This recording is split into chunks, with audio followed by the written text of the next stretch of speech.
As the recording. Okay, great. Good evening and welcome to the Town Board of the Town of Ossining work session for Tuesday, August 2nd, 2022. Please rise and join me for the Pledge of Allegiance. I pledge allegiance to the flag of the United States of America and to the republic on which it stands, one nation, under God, indivisible, liberty and justice for all. Thank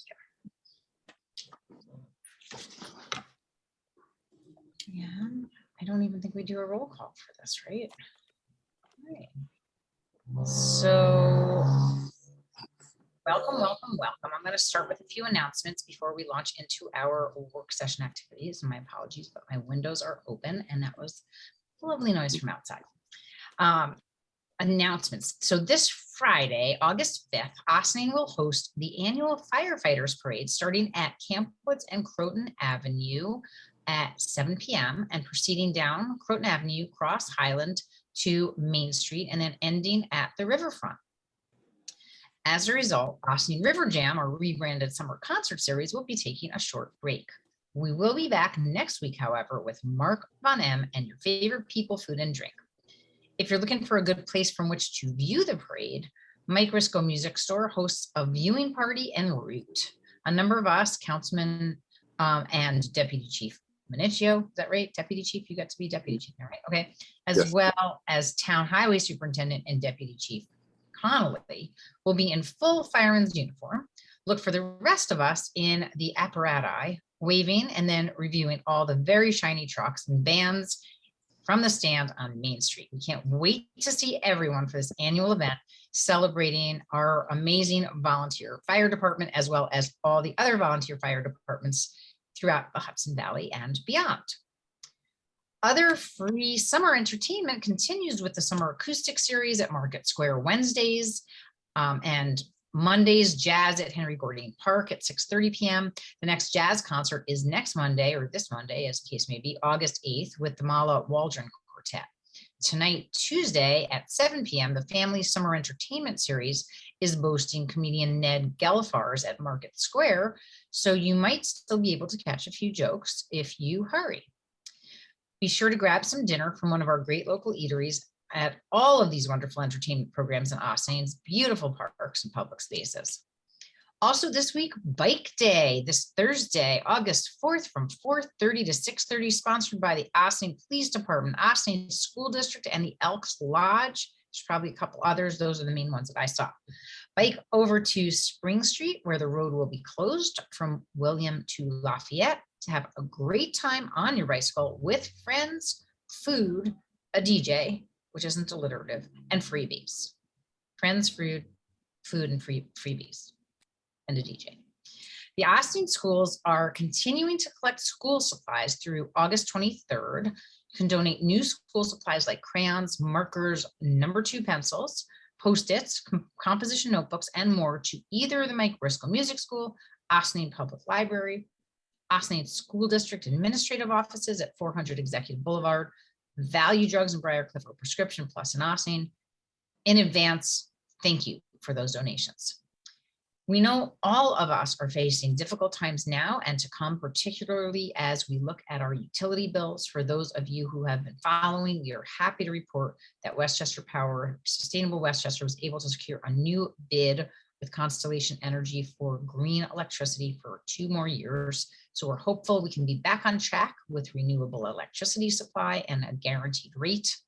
If for any reason you wish to opt out of the program, you can call Westchester Power at 844-605-7650 and or to get more information. We're also starting to hear more about the spread of monkeypox. We're happy to report Westchester County is now able to offer free vaccines for those at higher risk of contracting the disease. This includes those who traveled outside the US to a country with confirmed cases of monkeypox, or where monkeypox activity has been ongoing, or those who have had contact with someone who had a rash that looks like monkeypox, or with someone who was diagnosed with confirmed or probable monkeypox. The Loft LGBTQ plus Community Center will host monkeypox vaccine clinics on Thursday, August 11th and August 18th. Vaccines are free. You can sign up on the New York State Department of Health website. They are also available at Westchester Medical Center.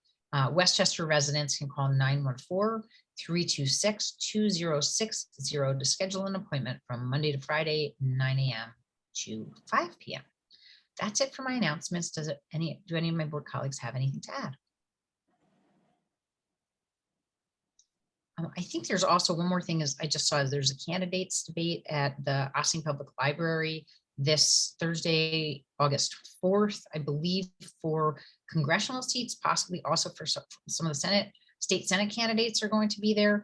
And I believe that's at 6:30 p.m. Again, it's at Ossining Public Library. The NAACP is sponsoring it, Ossining NAACP. And there is also a Zoom link available. I would go to the Ossining NAACP website and or the public library to get the link because I don't have it on hand. Any other announcements besides my extra announcement? Okay. So hearing none, we have two work session discussion topics this evening. The first one is draft zoning text amendment or special permit language for artist communities. As we all know, one of the goals that emerged in the town's new comprehensive plan included bolstering the town's arts and culture resources. To that end, we would like to find a way to make it easier for these types of uses in the town to have more predictability, so that similar to what we did with solar solar developers or solar developments and battery energy storage, if there were to be an interest in developing an art use on a town property, this would help make the process easier. We know that the arts and cultural resources are also an economic driver for communities. We could certainly see how the Jacob Burns Film Center or the Paramount or the Capitol Theater have stimulated business district activity in nearby communities. Right here in the town, we also have Bethany Arts Community, which has brought so much already to the town, but they are currently operating under a use that doesn't really address what their function is. We think by introducing a new special permit use specific to artist communities, we will make it better for current and potentially future art uses in the town. So I'm going to turn it over to Council Adana to walk us through some of the main provisions of this draft. More descriptive. Yes. So just to build upon what the supervisor said, currently the only use that is in the code that addresses this type of activity is it's a special permit use for schools and educational institutions, philanthropic, eleemosynary, I always mispronounce it. Eleemosynary, thank you, or religious institutions. So a lot of, and then there are certain criteria with respect to that type of specific use, some of which can be transferable to an artist community use. And in the draft legislation that was circulated, some of those bulk requirements are, but then there are other criteria that really have no applicability. And so what ends up happening and what we've seen in the past is that the zoning board, which issues the special permits under the code, ends up having to really nail into the details of how the use operates. And it can be a little bit constricting, and it also doesn't leave open a lot of opportunity for new events or new types of activities that could come up that might not be directly contemplated at the time of the special use permit issuance. So I'm going to share my screen and hopefully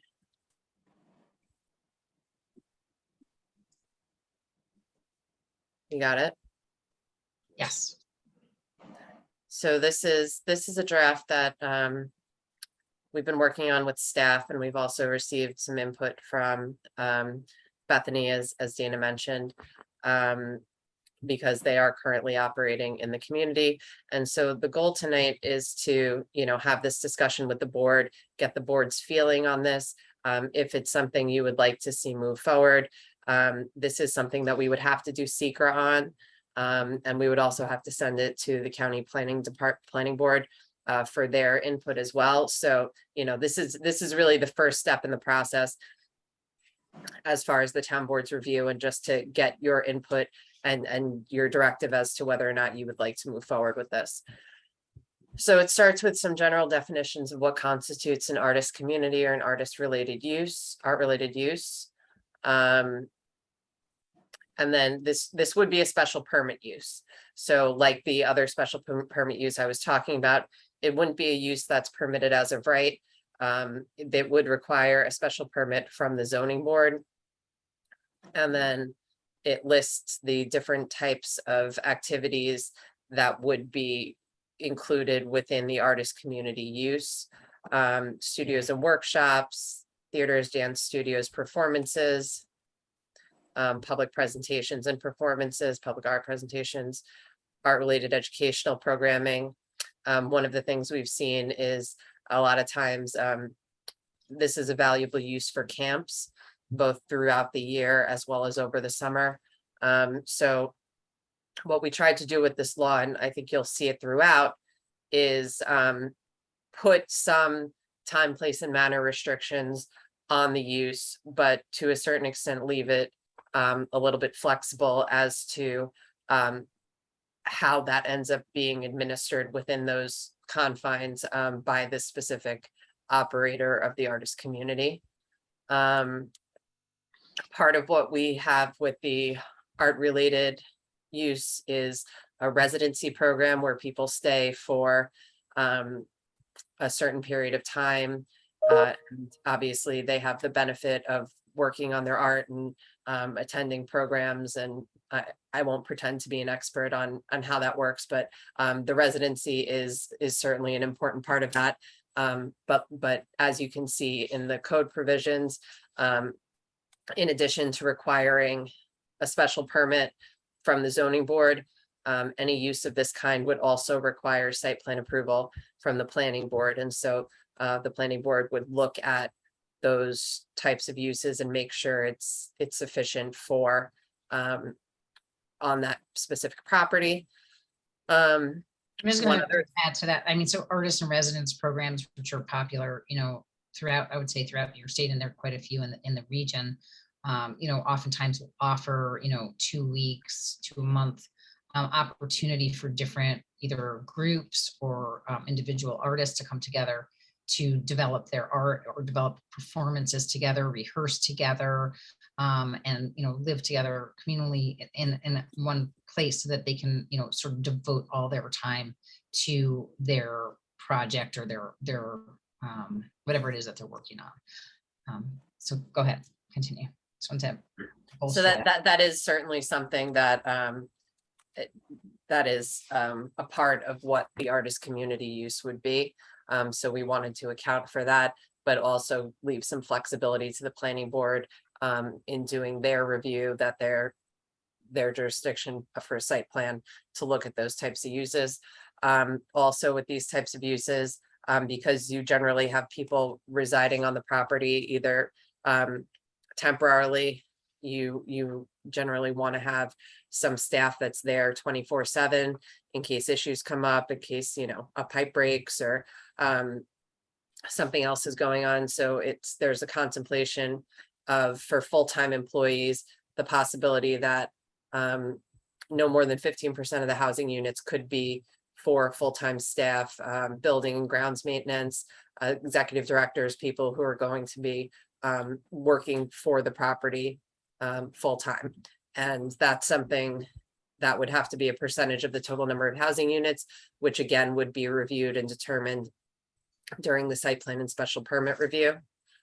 And then another aspect of this that has come up is the temporary outdoor art-related events. So this board last year adopted the special event permit process. So if there's going to be an event that requires certain municipal resources or meets certain criteria, is going to have certain people in attendance, then they have to submit an application through the recreation department so that it can be reviewed and determine what, if any, type of additional resources are necessary, and to make sure that there isn't another big event going on next door where there could be a problem with traffic or parking or whatnot. But in these types of situations, part of what the artist community does is hold art related events. So we tried to come up with some sort of middle ground where under certain circumstances, the operator of the artist community wouldn't have to go and get a permit from the town every time they were going to have such an event, because that could be, sometimes they don't plan these things far enough in advance from when we would require them to submit a permit under the special event permit policy. Another thing that we haven't gotten to, but appears later in the bulk requirements, is that the minimum lot size for this type of use would be 5 acres. So we're not talking about, quarter acre lots or any sort of small property, unless they went to the zoning board and got a variance from that requirement. But that would have to be looked at, obviously, very closely on a case by case basis. So what we have is that the number of occupants can't exceed 75 people. There are limitations on when they can be outdoors and what type of amplified sound can be used. There can be no amplified sound over 9 o'clock. There can be no exceeding the noise code. And then if there's going to be more guests in attendance, or staff and guests, then there is parking designated on the property, or the event otherwise exceeds the qualifications of this section, then they still do have to comply with the special events permitting process. So we tried to kind of find a middle ground that balances the interests of, public safety, as well as what's reasonable for this type of a community on what would be a very large parcel to be able to hold without having to go to the town every time. But there is still a provision in there that best effort should be made to give the town at least 48 hours notice, so that the town can be aware of what's going on in case, you get questions. Hey, there's something happening here. What is it? But also so that the town can be involved and potentially help to promote these types of activities that, like the supervisor said, are generally positive for the community.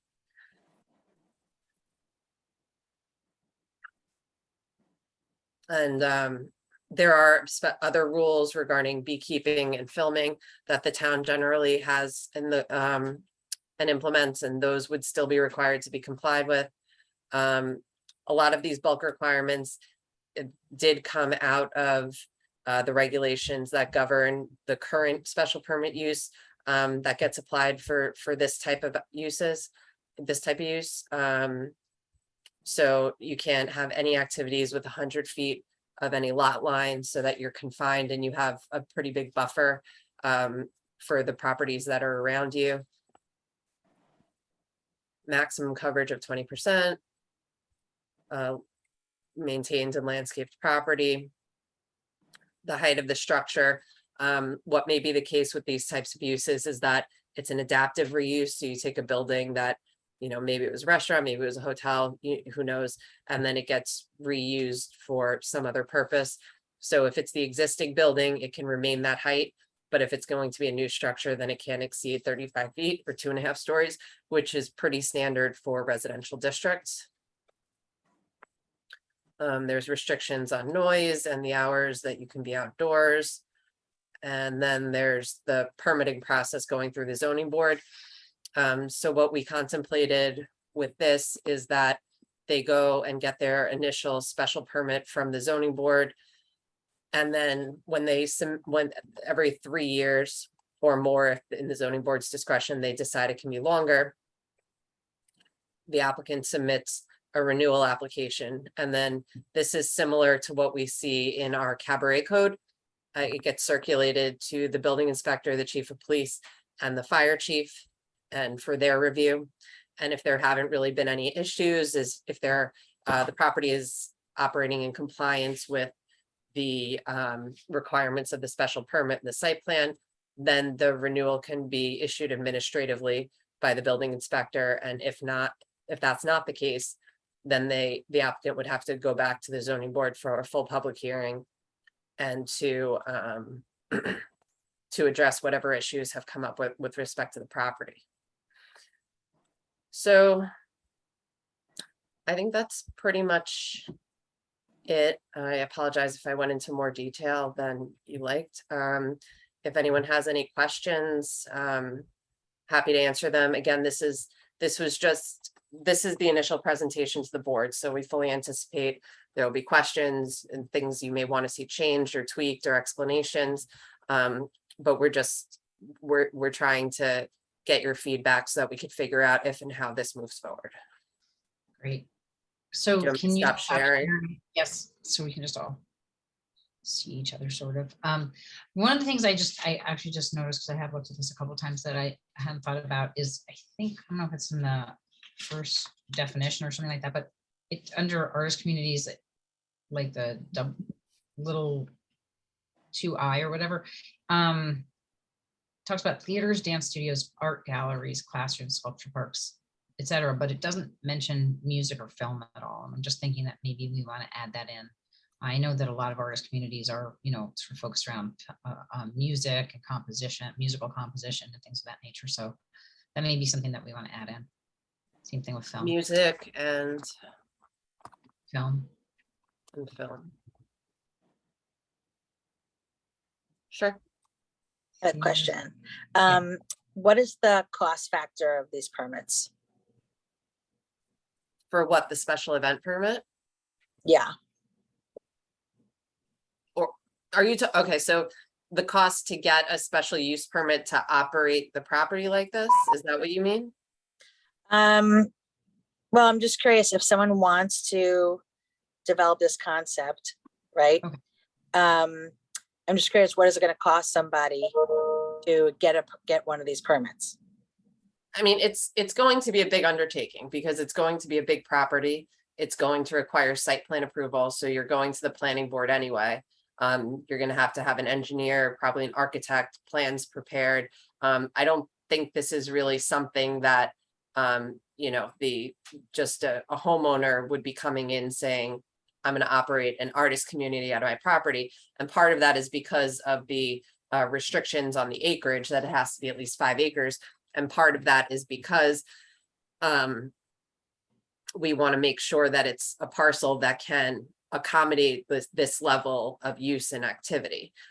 So it would, I can't tell you what that type of expense looks like. It varies based upon, the amount of work that has to be done. But getting the special use permit isn't going to be the heavy lift. It's going to be going to the planning board and getting site plan approval, because the special permit use is more about explaining what you're going to be doing. And it may require going to a few meetings, but it's not going to require the level of detail and plans that the site plan approval would, which would also be necessary for this type of use, because you want to look at parking, right? You want to look at fire access, that these are site issues that are important for an operation of this size. So the only thing that I would just add to that is that, similar to any kind of development, you're going to have to go and do all this sort of work if you're developing a site for any use, whether, unless it's as of right.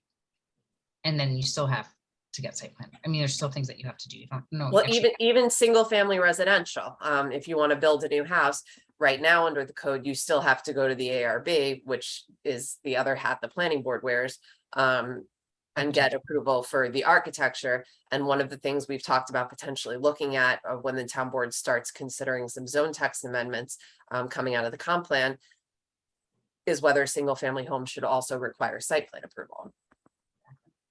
But that's certainly a consideration for when we have that discussion, because it would make it more costly for that type of undertaking.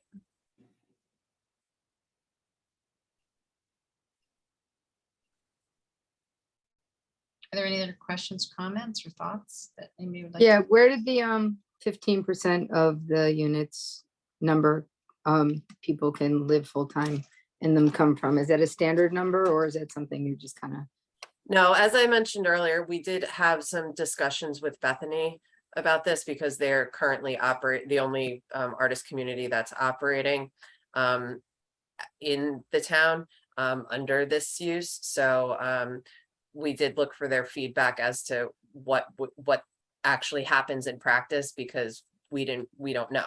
So that was a number that they had suggested, but that's certainly something that's subject to the board's review and change if you think it should be lower or higher, or there Yeah, should be. I mean, I would just like to clarify, I don't think that was what they asked for. I think they actually asked for more than that. And we thought that it might make more sense to, not have it sort of unlimited based on, who wants it or how many staff you want. So we sort of looked at, who is it that you currently are thinking about that would fall into this category. And based on that, and based on how that was, whatever the number of units was, based on the number of units that they had, we kind of came up with 15%. That's I think how we arrived at that number. Is it just seems reasonable based on who they would think might be eligible for that housing. It Yes, you also look- seemed to, sorry, it also seemed to make sense to do it as a percentage as opposed to, a fixed number. Because depending upon the size of the operation, if the limit is 5 and you have 30 units versus if the limit is 5 and you have 10 units, that's a very different, operation. But because anything over 5 acres can operate this way, it made sense to have it be a percentage. Thank you.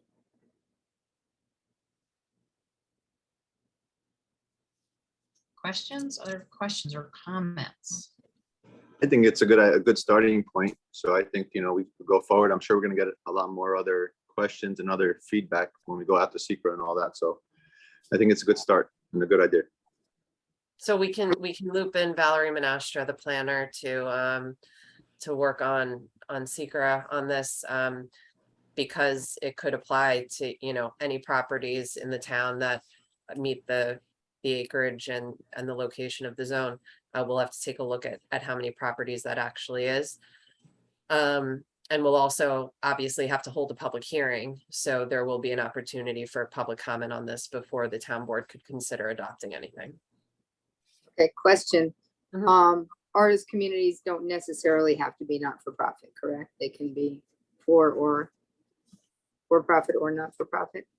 I think that's probably true. I'm going to guess that most of them are going to be not-for-profit, but yes, I believe that's true.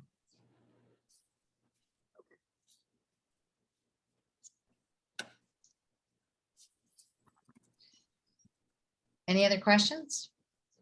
Councilman Meyer, you good with moving forward? Yeah, I concur with Angelo. I think it's a good starting point and great idea. Fantastic. Awesome. All right, well, thank you for that wonderful feedback. And if there's no additional feedback, we'll move right along to our second topic, which is cannabis. And we, as many of you know, the town board in 2021, I think it was 2021, I hope it was, decided not to opt out of cannabis dispensaries, but we did opt out of on-site consumption.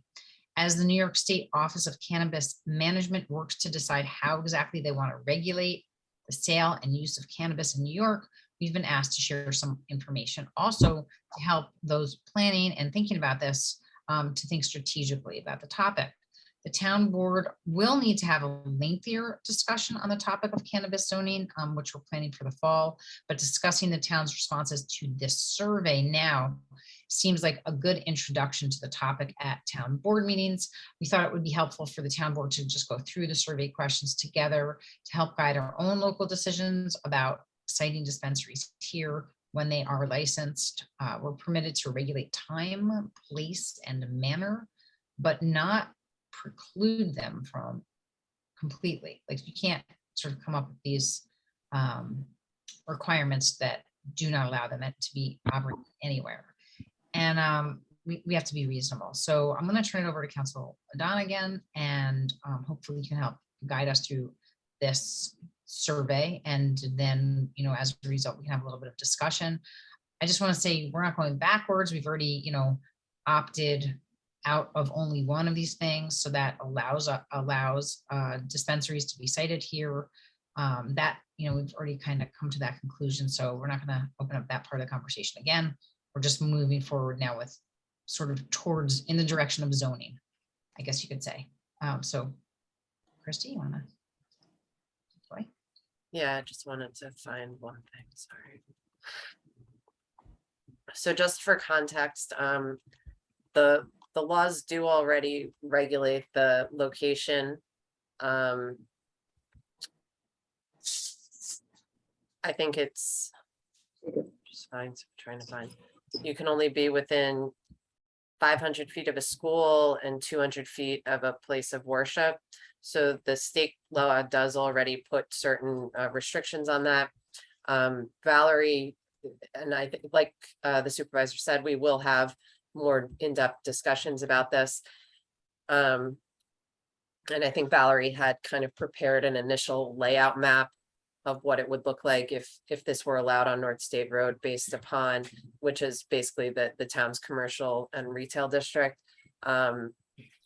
If based upon the locations of those other types of uses. So I'll share my screen and we can just kind of go through it.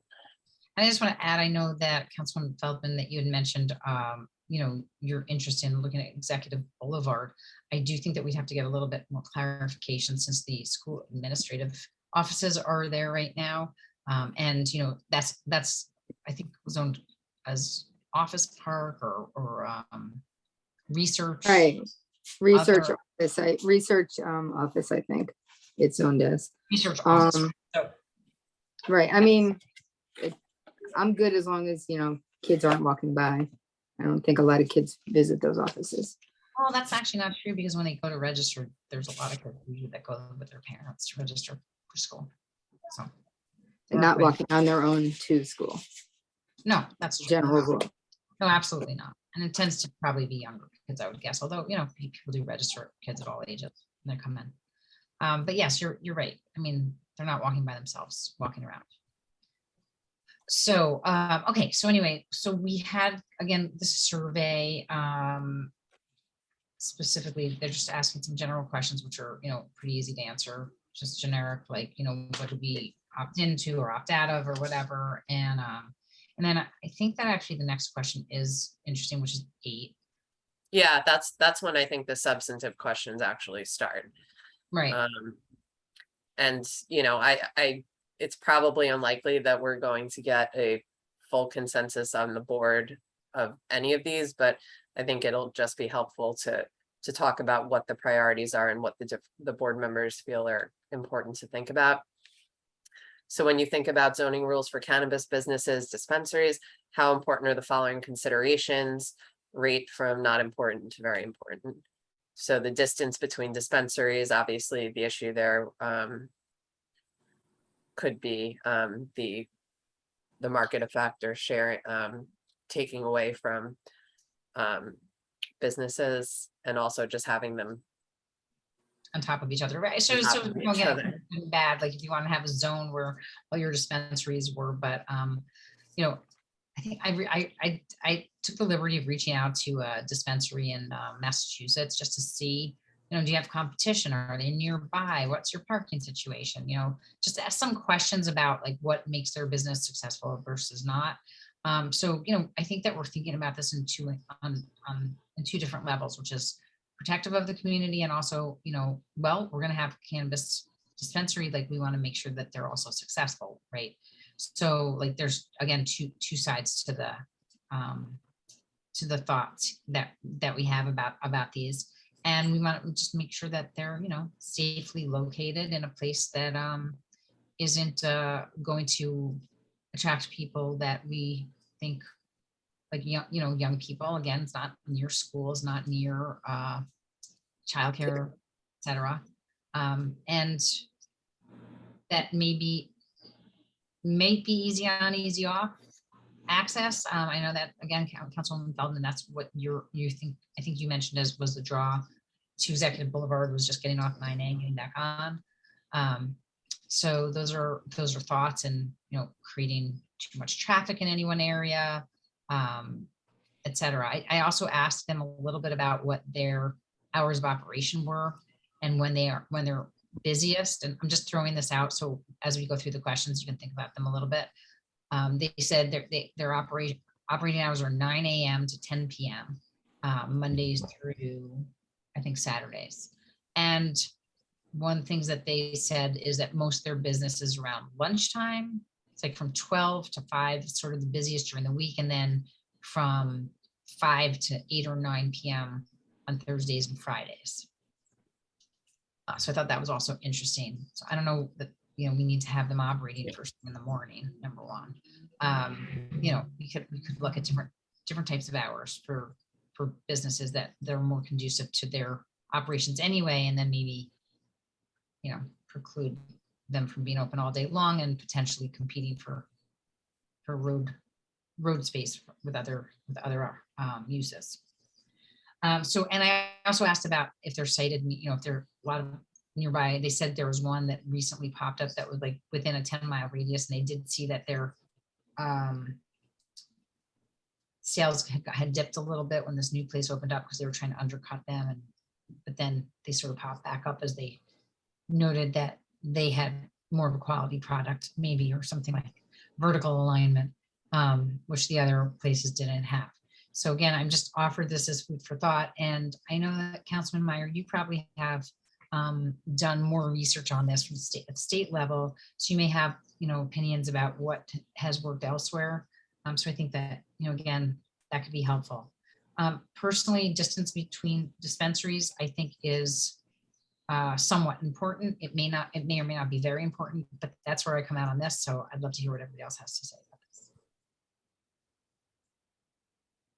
this. I think that there's very limited business district space in Ossining. So we have to take that into consideration when, if we say it can't be within, a mile of another one, we may be making it too difficult for more than one establishment to be here. So we have to really think about where in our community it fits and then think about that question, I think. So what would you say? Not important, somewhat important, very important? Somewhat important. Okay. Yeah, I think in Massachusetts, they used to have distance requirements, but I think they did away with them, and now they just cite them wherever, because I don't think they felt like it was conducive to business to have them separated. So for me, it's not important. Right, so you can interpret that either way. So like you could say it's not important, or it is important that they not have these distances between them, right? Like it depends on how you read that question. So you're basically saying it could be important to the businesses themselves to not have them have to be cited so far apart. But anyway, okay, so.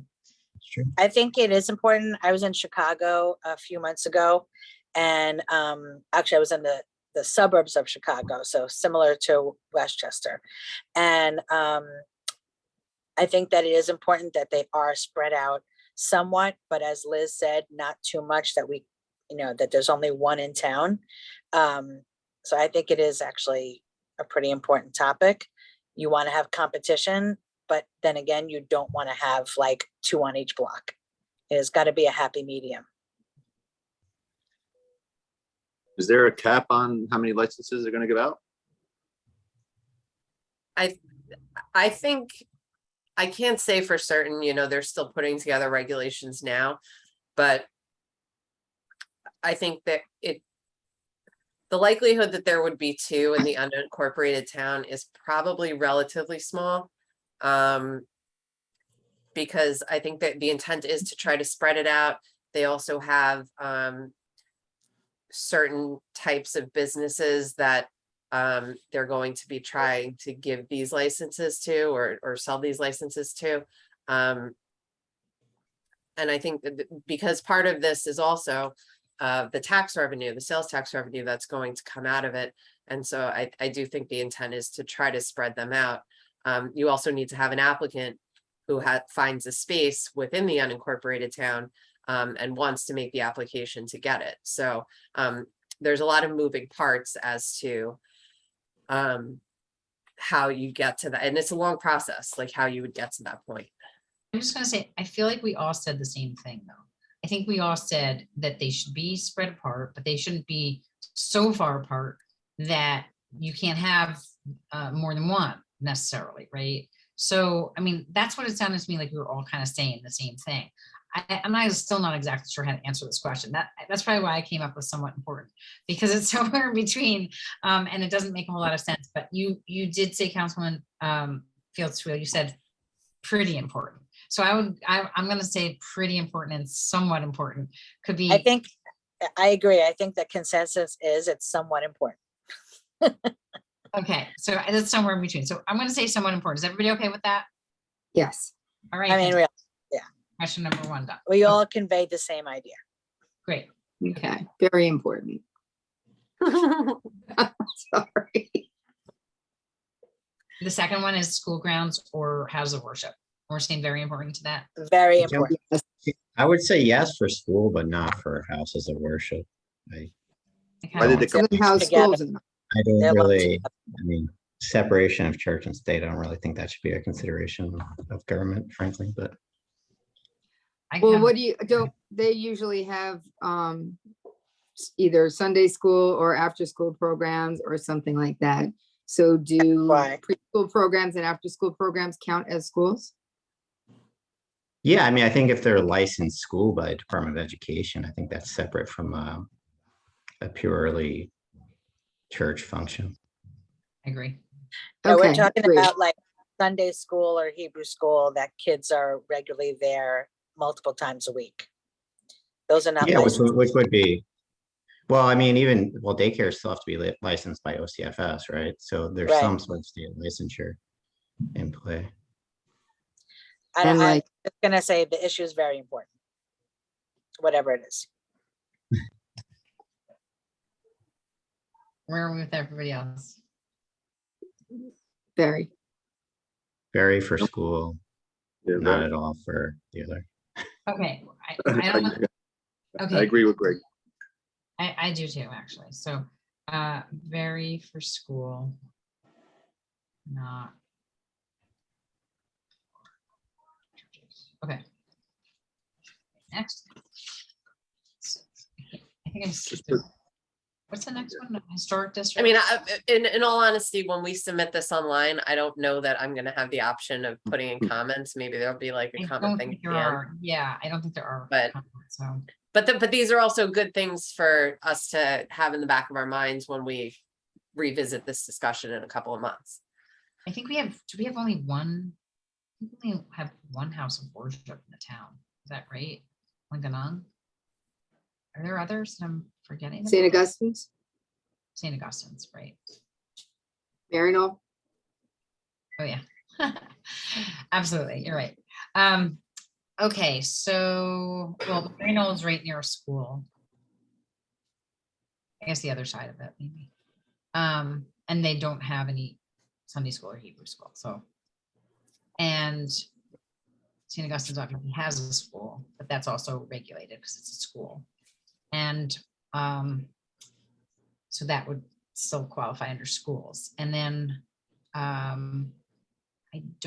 think that's only worship services. I don't know if they have any programs anymore up on St. Paul's or whatever it's now called, something different.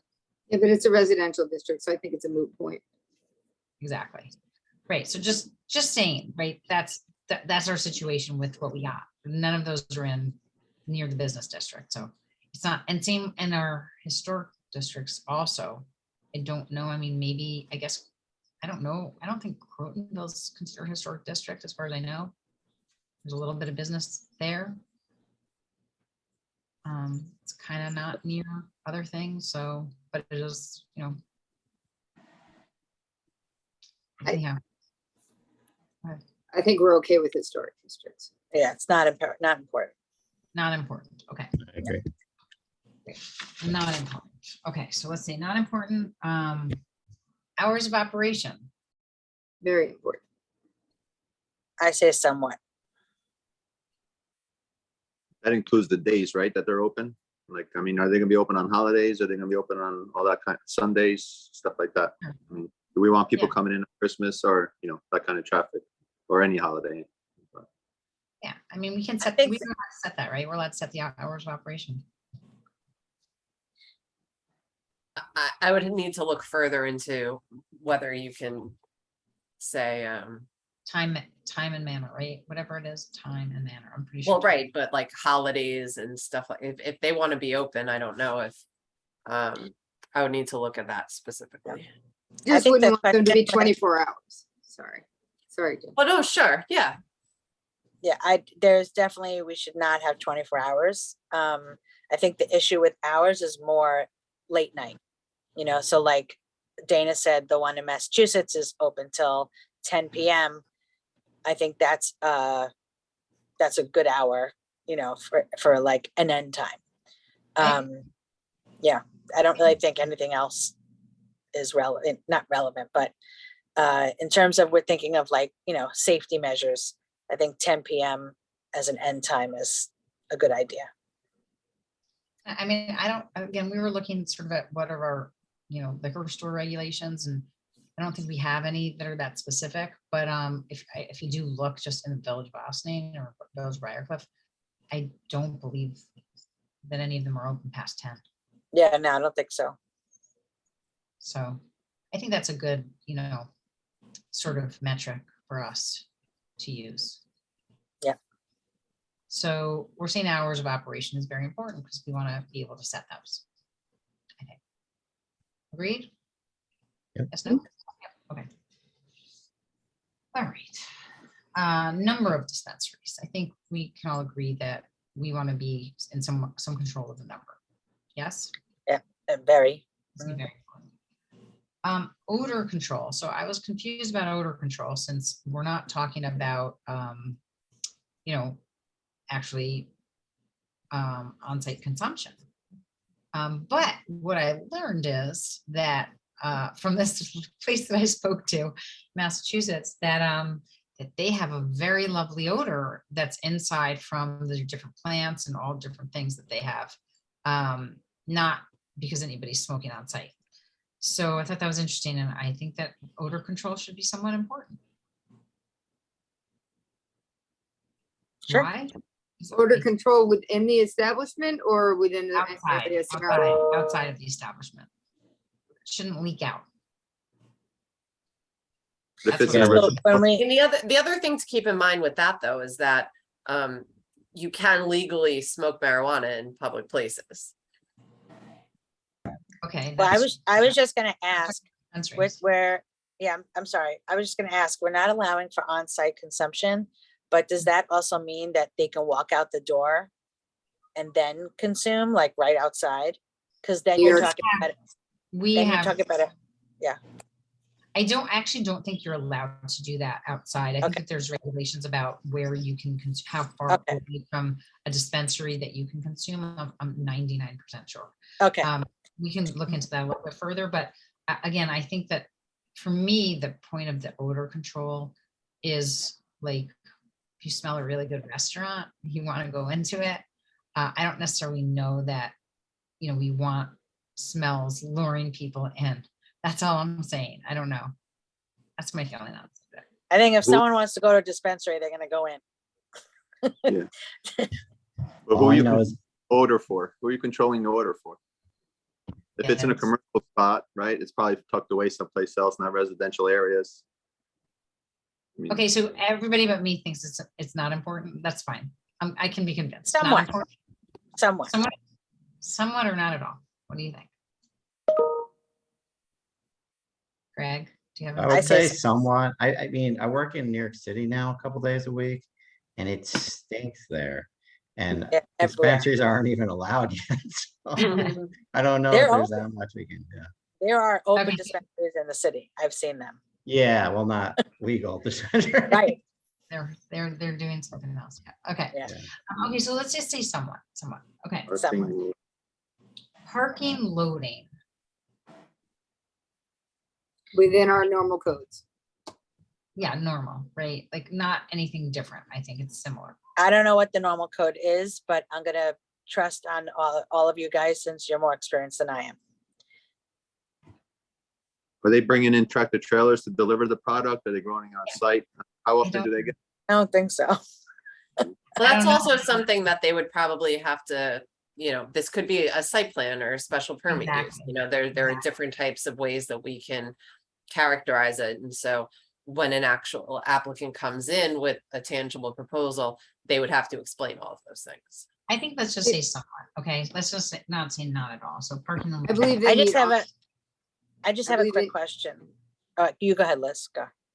I believe they need armored cars because they're dealing in cash at this point. It's not federally legal, so they can't use banking institutions and such. So they often have armored cars picking up the cash, etc. And guards. Security? Security. Wait, I still had a question of parking. Oh, sorry. Sorry, go ahead. Yeah. Parking. So, so with parking, like the normal parking regulations, does that mean like there has to be adequate parking? Or is it like, Yeah, for I like the guess size of the establishment, yeah. So like for the- Okay, use for the like size. this, it would generally be, one spot for every 300 square feet or whatever the ratio is Okay. based on the size of the space. Or it could be based upon, the potential occupancy. It really depends from a planning perspective, but that's absolutely something that would be looked at when any formal regulations are put in place. okay, I still agree that it should be somewhat. My only concern is I don't want something, I'm concerned that I don't want a dispensary located where there's like, 50 spots available and people are congregating in their cars. But the way you describe it doesn't sound like that, so. Somewhat, Plus they need security, Yeah. because again, they're not allowed to, they're not supposed to be consuming on site. They're And not so supposed they to. just- Yeah, no, but that's why they need the next question, security. And they're Okay. regulated, right? So this is a regulated industry, so you can't, Yes. you're not just, okay, so security, let's just say very important. Yeah. No, disagree? Anybody? Not like, Important, yes. Yeah, I mean, are we at the point that we will put somebody in-house or just having the proper cameras and that kind of stuff? Like, is that what you're talking about, security? they probably would be, I That mean, usually would have be on the somebody in-house. applicant, yeah. Mhm. I know nobody's gonna believe this, but I did go to a dispensary to check it out when I was driving through Massachusetts. I was like, whoa, there's one. And so, they do have they have like a whole window, like you have to show your ID. You have to it's a big deal. Like it's like a very secure situation. And it seems to me like, there is security required. Like they have to provide security to maintain their licensure almost, so that they don't, get, I'm sure that, they're gonna be whatever, they're gonna be stings to make sure that people are doing what they're supposed to be doing, whether local or state. So, it's not gonna, I don't think it's gonna just be a free for all. I think, if you want it to work, that you need to do it right. So I do think the state is attempting to do that. Yeah, So my you can't opinion is depend that- on it. Yeah, When we I think, talked about this last year, Councilman Meyer, I was going to turn it over to you. I recalled you describing them as being bank-like. yeah, that's what it's like. You walk in and like the supervisor said, you hand them your ID and they scan them and all this stuff and before they let you in. So I am certain that New York is going to try to emulate that. So I think that part should be pretty secure. Right, but so security is important, very important. Okay. And traffic density, I think I'm also gonna say very important, since it's been very important for everything else that we look at. I think that's gonna be very important for our community, right? Yeah. Okay. All right, on to the next. Now we have But to still on the prioritize. same. Now, which of these things, distance between dispensaries, distance from school, grounds of worship, school grounds and house of worship, historical districts, hours of operation, number of dispensaries, odor control, parking, loading, security, traffic density. What's the number one biggest issue? Okay, so I'm just gonna Distance say from school. very important, are very important for distance from school, hours of operation, Mhm. number of dispensaries, security, and traffic. So are we gonna say distance from school is number one? That's my number one. Okay, so it's number one for us. Then hours, number of dispensaries, security, or traffic. Anybody want to throw anything out here for number 2? Chrissy, I think that might be a drop down. You can click on it. No, this is a PDF Oh, okay. on the actual website. It is a drop down, and so I'm just kind of maintaining a record of it here, and then we'll go back in at a later date and fill it out. Oh, okay. But also so- part of the reason, that's actually a good point. Part of the reason why we're doing this tonight is because the questionnaires are due by next week. So, which is good. So hopefully the state will get a lot of feedback and they can start putting together some regulations or guidance for the municipalities. Okay. I think hours are the next for me. Versus number of dispensaries. I think number of Mhm. dispensaries, because without them, if we can control them, all the other things won't apply. So if we can, control how many dispensaries we have, the other ones won't Yeah. come in. I think Okay, number- I could believe that. Okay, so distance, number, and then hours or security. Which one? I only hours. asked 1 and 2. I think Wait, security- you're on least I'm gonna important say now? I'm gonna say security. Oh, least important, sorry. Which is the second most important, which is the least important. Okay, least important. I think. we're gonna Historical say- Well, historical districts was the only one that got a not important. Okay, so let's just do that, historical districts. Okay, sorry, I thought it was a third thing. Okay. Do you think adult use retail dispensaries should be classified as a retail sales establishment? Is there a downside to that? I would say yes. They're making profit, so they're not a non-for-profit, they're sales, right? So retail What's a liquor sales. store What defined el- as? what else would they be classified as? I have no idea. Let's just say yes, because we all agree. Okay. There's something we agree on. I don't think we have to discuss it for too long. In which zone do you think adult use retail dispensaries belong? Commercial, industrial, other? Commercial. Commercial. Other is office / research. We're not gonna put that. Are you considering additional distance restrictions from schools and or houses of worship and or any other sensitive use areas? Yes. Okay, I would say we're probably gonna go a little farther than 500 feet from school. Mhm. Well, this gives you the opportunity, we can put other and then qualify the distinction between schools and houses of worship. Okay. So we'd say yes, greater. We don't have to follow the state's recommendation. Does the state have a distances do. set already? Yes, they Yeah, have 500. That's a minimum. That's a Right. minimum. We Yeah. can expand it. Yeah, you But want not- to be on 500 feet. You want to be on 500 feet. Or more.